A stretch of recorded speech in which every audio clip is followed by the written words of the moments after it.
got one of them. Yeah, we got a family full of Turbo Buicks, man. Can't get no better than that. How'd it go? Great. Hey, it's got double the power it had before.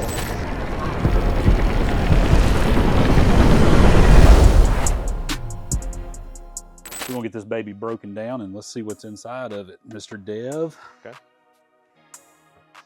I bought my Buick in '94, the summer of 1994. And it was an 87? 87 T-top car, Grand National.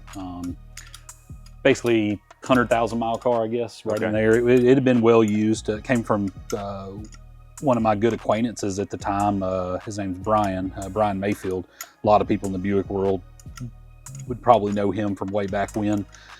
He had a immaculate limited 87, just gorgeous car. And then I saw him up at the drag strip with it many times, and his mom drove. She worked at the concession stand at Laster Mountain Dragway, and she had the car parked out front. I don't know if it was his mom's or his sister was driving it or something like that, but I saw the car sitting out in front of the concession stand on a Friday night test and tune deal, and I had to have it. I was you know, I knew what the Buick was before then. I was, at the time, I had an S10 Blazer with a small block in it, and you know, it was fast for what it was. It's high school, and but my really good friend Marvin Goolsby, call him Goose. He's my big brother.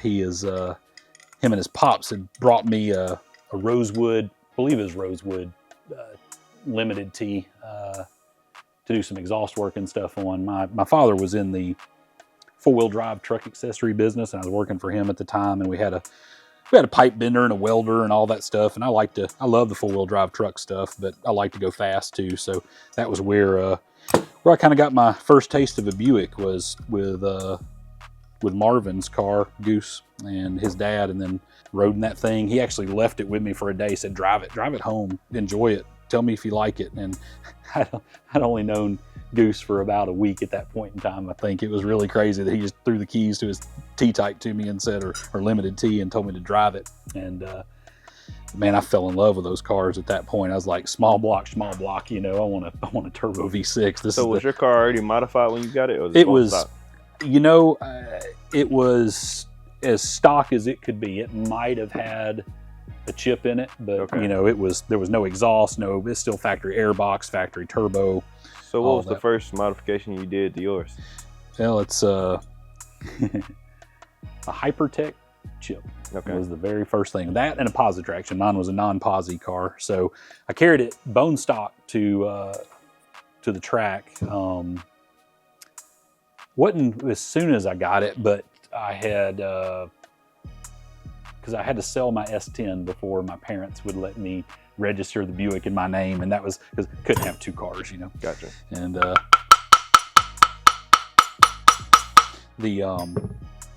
so the car sat in the garage for a little while. I cleaned on it, rubbed on it, you know, loved on it, got a game plan, but I wanted to take it to the track completely stock, or as stock as it was, and on the 215 tires and you know, the boost gauge, I remember a little digital boost gauge would almost touch 12 or 13, and I'd kind of cringe because, you know, you always heard, oh, I don't want to blow it up. You know, I didn't know how strong they were or anything about them. I just knew they were cool. But yeah, I got that car. It ran, I think, 1430 something. Okay. Basically stock. Okay. And brought it back to the shop. Yeah, you're gonna bring your turbo to a turbo shop. I'm gonna hit it with a hammer. Yeah, so my car, the first thing I did to it was, we were a distributor for Hypertech, and you had Hypertech and Super Chips. I didn't know anything about the Buick community. I didn't know who Red Armstrong was, Joe Lou Brandt, none of those old names that you'll hear kicked around. They had, you know, because I didn't know anything about the car. We're in Birmingham, Alabama. You know, we don't have a big community of that kind of stuff around here. And long story short, I put the Hypertech chip in the car, and I put some type of like Auburn limited slip or Eaton or something like that in it, whatever we could get at the shop, and carried it back to the track. And I was like, man, this thing feels so much better. And I was not let down. 1380s, you know, that was the easiest, you know, almost half a second that you could ever ask for right there. Definitely stage 3 turbine. And so far, what does that mean? Stage 3 turbine. So you'll hear different nomenclature for these things, stage 3 or T3 high flow. This kind of goes back to John Craig, who was the proprietor of Limit Engineering. Limit's like the OG grandfather of turbos for the Buick. I bought my first turbo from John and Yvonne Craig, Limit Engineering. But the stage 3 or T31 high flow, I don't know if John came up with that or if that was like an internal something within Garrett. Harry Ruska from Precision Turbo was getting really big name in the Buick world at that point, and the name might have come from him. I don't really know, but it pretty much can trace back any Buick mod to probably John Craig or Harry Ruska. Okay. They're your OG guys, and I ended up meeting John and his wife Carrie, and they just happened to build turbos in their garage right over here, 10 miles from here. And long story short, we just started a friendship, and okay. That friendship was, we like to go fast, we like to experiment, we like to do different things, and with the turbo itself, and we basically took that passion and started applying it to the Buick and building our own turbos. I never worked for John. His shop was always down towards the other end of our shop where my father's business was at, and we just were really good friends. And he passed away in a motorcycle accident in 1997, and his family offered to sell the business to me, and I bought the business, and the rest is history. That was legally, probably closer to 1999 by the time I took possession of the business, but I was working with them, off and on, moonlighting in the shop, going over there and trying out different things and learning all about these guys. But the Buick is it's ground zero for me. It's what I started with, and I don't own my Grand National anymore. I sold it. I don't get bored with things real easy, but when I get to a point, I understand something's value, and I wanted to do way more to a car than I needed to do with the Grand National. So instead of taking the torch to it and going crazy with it, I passed it along to a friend of mine who very passionate. He still has the car to this day, and it is that's our building block right there. But my car was never the fastest one in my group of friends. I had a lot of friends with Turbo Buicks, and so how many Grand National turbos to this day have you built? Well, according to my serial log, just yesterday I built my 5,000th Buick Turbo.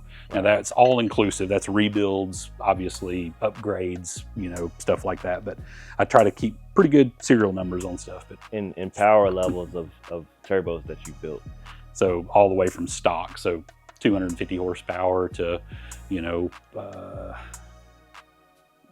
don't know who the highest horsepower Buick customer I've ever had. I've got one car right now running in TSM, I guess, that's going 820s. So that's probably the fastest one at this point. Okay. And it's a small world out there. Everybody knows everybody on them, but I've had a lot of guys that didn't never take their stuff to the track or didn't go to the they weren't mainstream, they were really low key, but I built a really nice 88 millimeter for a stage 2 headed Duttweiler built engine, and that was a local customer that put it in an S10, and it ran really, really well. Okay. And I'd say it was easily 12 or 1300 horsepower, so okay. Which was for the time frame, it's 2005 or 6, maybe 7, right in there. So okay. The technology, if we could build that engine over again, we could probably better that number by 200 or 300 horsepower easily, just in technology.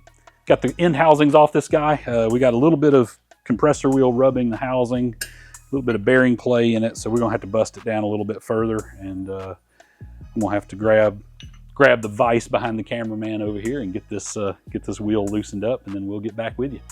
Yeah, but basically, this is a family deal for us. It's me and my brother Wes over there. We'll get him around here in a minute, and my wife Julie, she runs the front office, and keep it small. I mean, I like to get to know my customers, and having a comfortable business that's not necessarily driven by quantity. We try to focus on quality more than anything, and that's always been my go-to from day one, is keep keep my clients close and have fun. You know, life's way too short if you ain't having a good time, you know. And the Buick stuff, even though I don't have my car anymore, I still get excited. I get excited about new things. I get excited about, you know, what my customers are doing, like with you and your pops. And, you know, we watched these, y'all guys had that same excitement in your eyes that I had. I remember that feeling every day of getting in that car and feeling that, you know, that sense of accomplishment when you go out there and you turn the wrenches, you get dirty, and you go out there and, all right, Dev, well, I got this baby apart, and basically we've got just normal wear and tear on stuff, and I think we got some good component pieces to work with.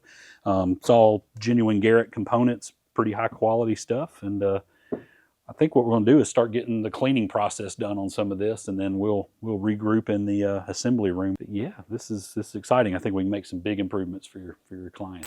All right, Reed, we back. You got everything cleaned up, looking nice. I think we got something for him. What you think, man? Which route we gonna go? We got plenty of wheels right here on this table, but I don't know which one you want to go with.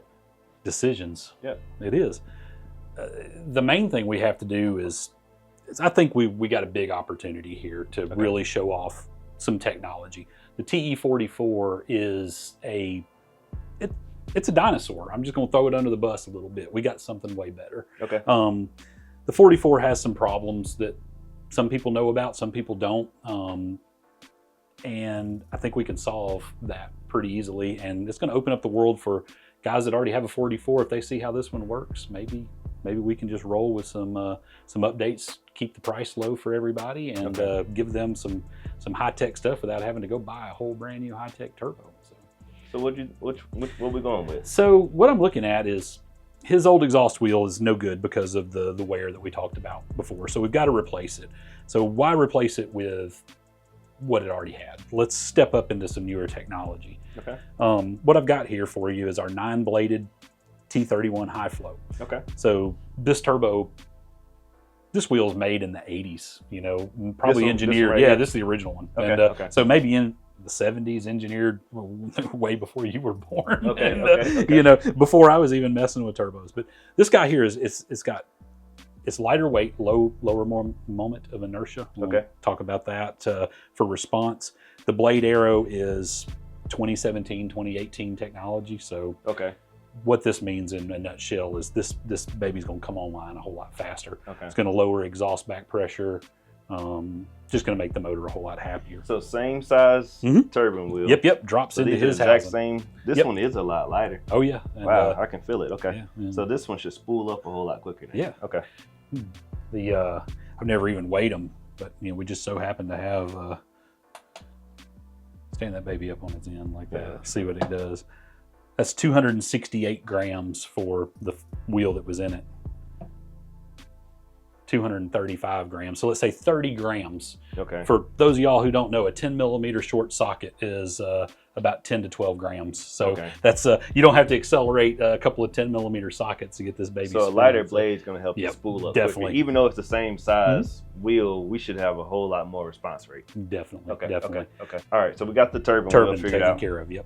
What did you decide on compressor wheel? Well, I'm equally as excited. You think the turbine wheel's cool? Yep. The compressor wheel, it's going to make it. It's going to make it good. Okay. So what we're going to do is this wheel drops right into place of his existing wheel. So no machine work, has the same radius as everything.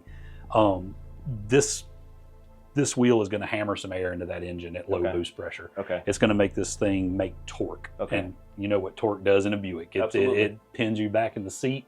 And this wheel's been my baby for a while. I've been working on the development of it, trying to get it right, and we've hit a home run with it. It's gonna make your clients smile.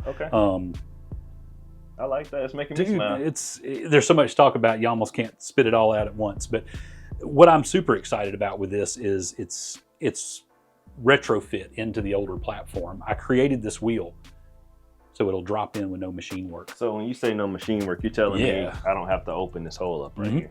Yep. So we're gonna grab his housing that came off his car. So this is the exact same size compressor wheel and the exact same size exhaust wheel, but the wheels are newly designed and more think efficient. think of it as the arrow is the geometry, the blade curvature, all that stuff is jumping on 40 years newer technology. Okay, so with us running a 14.5 quarter mile, what do you think we're going to pick up with this one? Well, all things the same, fuel system same, ignition the same.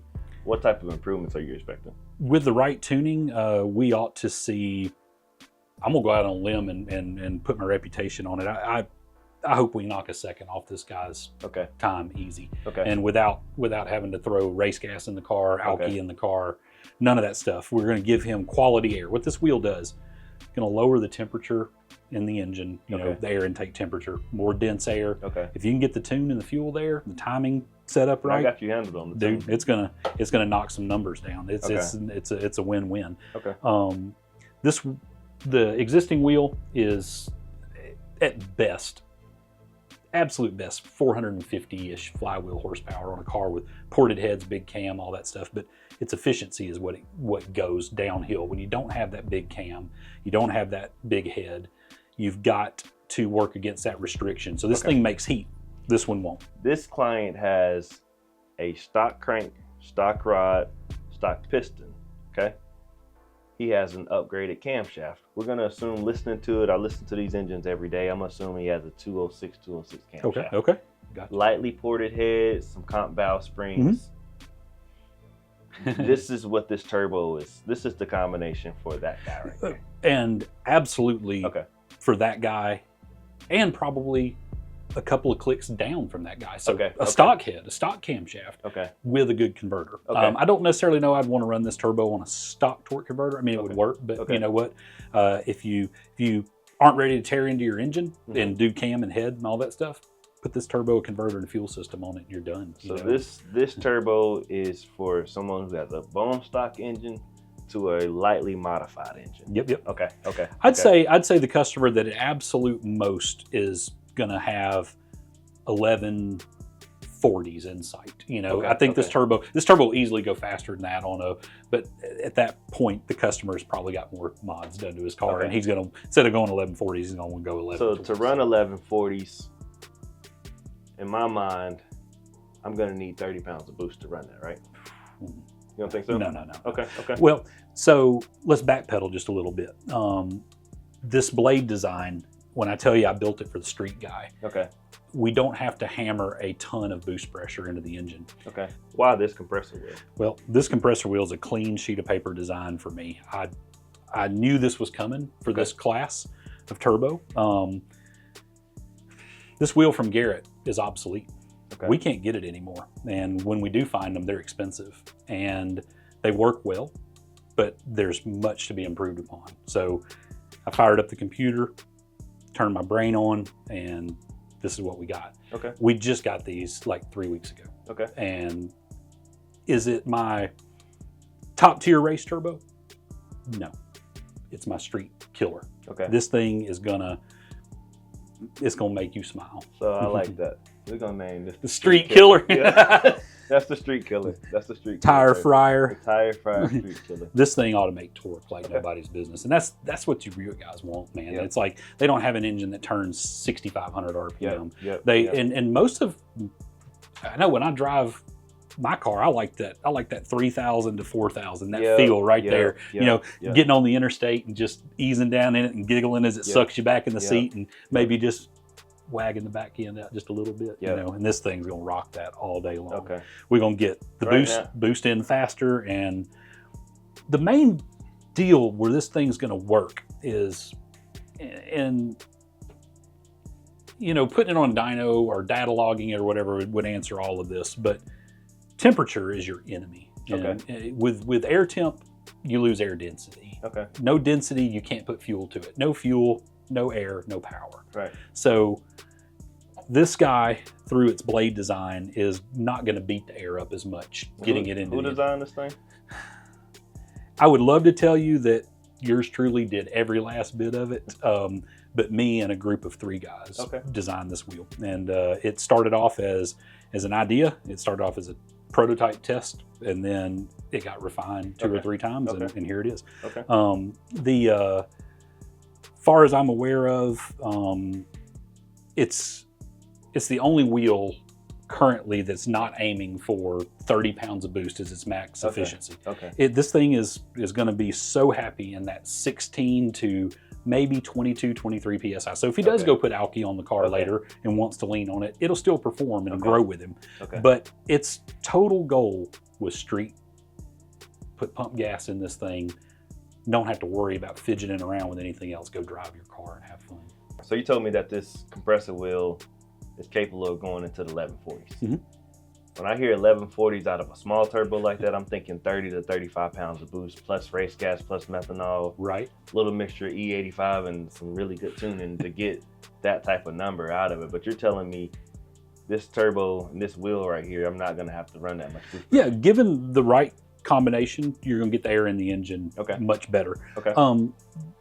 The reason this wheel delivers at lower boost pressures, higher efficiency, is simply its blade design. It is sized perfectly for the Buick. I think that's why the 44 and the 49 were the go-to turbos and still are for a lot of people, because it's a good size for that cubic inch engine. What's the size of this? So it's basically 59 millimeter, 59 and 0.2 millimeter inducer. So and then what about the turbine wheels?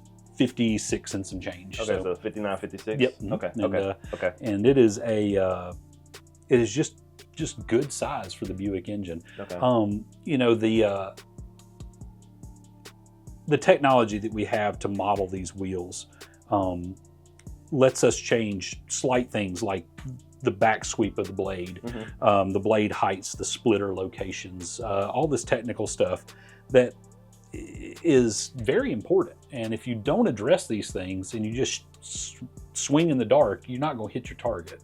You know, so what we did is we told the software this wheel has to perform at a pressure ratio or a boost pressure that can be handled by a stock ECU, by a proper chip, and it's not such a wide swing like you get into even, you know, more modern turbos like your 62, 64, 64, whatever, you know, that are big power makers. It is so easy to make horsepower. I mean, horsepower is the easiest thing in the world to make. Making an overall package that the customer's going to get in and feel from the time he rolls off from a stoplight, barely giving it some throttle, to that quarter throttle roll in on the interstate, to the, you know, having to upset his neighbor next door. And that's what everybody wants, man. Everybody wants instant power because that's what the new cars have. Yeah, but this is our focus. It was torque, and that is just strictly in the blade design. You know, it's like I said, it's easy to, with today's technology, for us to put parameters in and get the wheel to do what we want it to do. So a 59, 56. Yep. And we're gonna come up with the street killer, the street beast. We're gonna come up with something catchy for this, because this turbo right here, anybody that's got a 44 or a 49 can send it into us, and we can retrofit this part into here on a price point that you're not going to get with a new turbo. So it's going to just open up the window to take all of this older, antiquated stuff and bring it into the realm of today's technology without going so far out that you create other, you don't have to go buy that alky kit. You don't have to, you can put it on your car the way it sits, and even without tuning it, if it was already running great with the 44 or the 49, it's going to run even better. So ideal client for this turbo, somebody who has a TA49 and a TE44. Okay, see, I'm getting it? Yep. If they got one of those turbos and the car is already working good, they can take that turbo off, send it to us, get this upgrade to it, and make a lot more horsepower. It opens up the window for it. And, you know, and at some point you are going to have to talk with the client about boost pressure, because the fun part of it is if this turbo, let's just for conversation's sake, say at 15 pounds of boost, this turbo makes 300 degrees of air temperature out of the compressor. So your intercooler's having to deal with 300 degrees. Let's say at that same boost pressure, this one's only 230 degrees or 200 degrees or whatever. So it's keeping that heat out of it. That heat is what drives detonation, what drives, you know, all of the bad things to happen in the engine. So with this compressor, we all of a sudden have a reach to go. You might with your client, only be able to go 14, 15, 16 with this. They might be able to go 16, 17, 18 with this turbo. And actually not be as hard on the engine temperature wise as they would be here. So man, well, we got this guy picked out. I think the next step is to pack all this stuff up over here, get it on the balancer, get Okay. the housings all laid out, show you what we did to that to clean them, and at this point, this is where the excitement happens. You get to see the shiny parts going together. Yeah, let's balance this thing, put it together. We're gonna do it. I'm Let's excited. make it. You know, we're gonna get this baby balanced up for Dev and his client, and see where it takes us. So even though these are all new parts, they are gonna have some stack up imbalance. Basically, when you start assembling a whole bunch of machine pieces, they're gonna have inconsistencies no matter how perfect they are. So this is gonna help us identify that and make sure this turbo lives a long, healthy life. So what we have is, it's very straightforward. This machine picks up vibrations and the strobe light flashes, and it tells us to flash on the heaviest part of the wheel's imbalance. So put a couple of marks on the shaft so I can see, and on the compressor side, we have got to remove a little bit of material to get this amount of imbalance pulled back down to our specification. And this plane is the exhaust side. You can see it's a little bit lower here, so we are in a good spot there. So we're gonna work on this compressor and see where it takes us.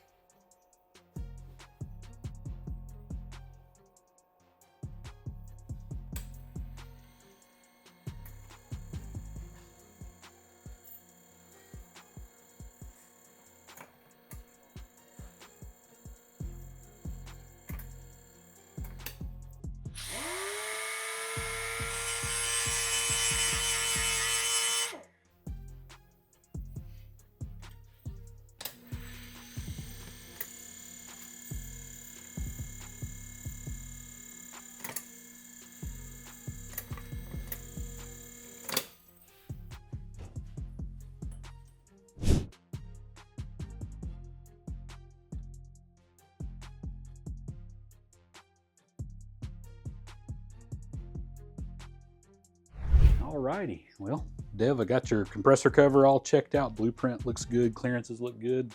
Got some anti-seize in the turbine housing. We're going to button this bad boy up, and you'll be ready to take this on home to Georgia. Bolt this bad boy on there. Let's see.